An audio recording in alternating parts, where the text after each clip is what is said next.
Kaneki pour 5 minutes, chers collègues.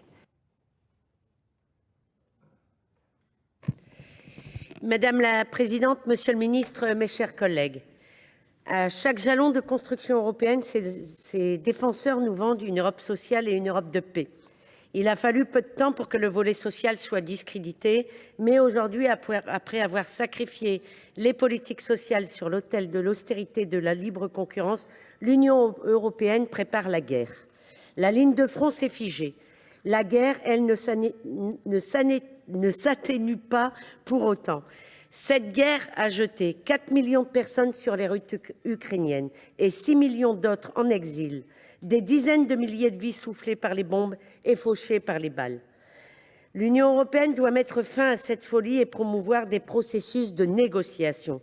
Nous devons d'urgence élaborer une solution globale de sécurité en Europe et s'affranchir de l'alignement atlantiste qui ne profite qu'aux États-Unis aux dividendes de guerre. Les coups de menton militaristes du président de la République et notamment son hypothétique envoi de troupes sont rejetés en masse par les dirigeants européens. Envers et contre tous, M. Macron à Prague, au journal de 20 h et dans un entretien aux Parisiens, affirme et réaffirme qu'il faut se préparer à tous les scénarios. Cette insistance ne vise qu'à travailler la conscience des Français que la guerre avec la Russie est inévitable. Alors, dans ces cas-là, monsieur le ministre, je rappelle solennellement que la paix avec la Russie, seconde puissance nucléaire mondiale, n'est pas une option. Notre jeunesse ne doit pas se préparer à aller au front. La paix est une nécessité existentielle pour les Français, pour les Européens, pour l'humanité. Pour croire en l'avenir, l'humanité doit également avoir confiance dans leurs institutions pour relever le défi climatique. La directive dite mégacamions a été adoptée le 12 mars par le Parlement européen. À bien y regarder, le texte recueille la majorité des voix des groupes du PPE dans lequel siègent les Républicains, la majorité des voix du groupe Renew dans lequel siègent les députés de la majorité présidentielle, la majorité des voix du groupe socialiste et démocrate qui comprend les députés socialistes. Cette directive prévoit de faire rouler des camions de 60 tonnes de 25 mètres, de véritables immeubles roulants, sans possibilité pour les États membres de s'y opposer. Le désastre écologique est annoncé. Ces véhicules sont 9 fois plus polluants qu'un trajet équivalent via le fret ferroviaire. Faute d'investissement et de sortie de la logique du tout routier, le fret déraille. Depuis 2000, selon le ministère des Transports, le volume transporté a baissé de 43 %.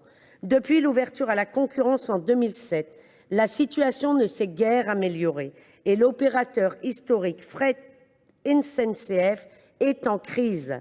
C'est le résultat de ces politiques européennes. Une étude commandée par les entreprises ferroviaires prévoit une chute de 21 % supplémentaire des volumes transportés à cause de la directive et de moins 16 % du transport combiné. Les contrats de plan État-région et les 900 millions d'euros pour le fret n'y changeront malheureusement rien. Un fret sans client, la belle affaire.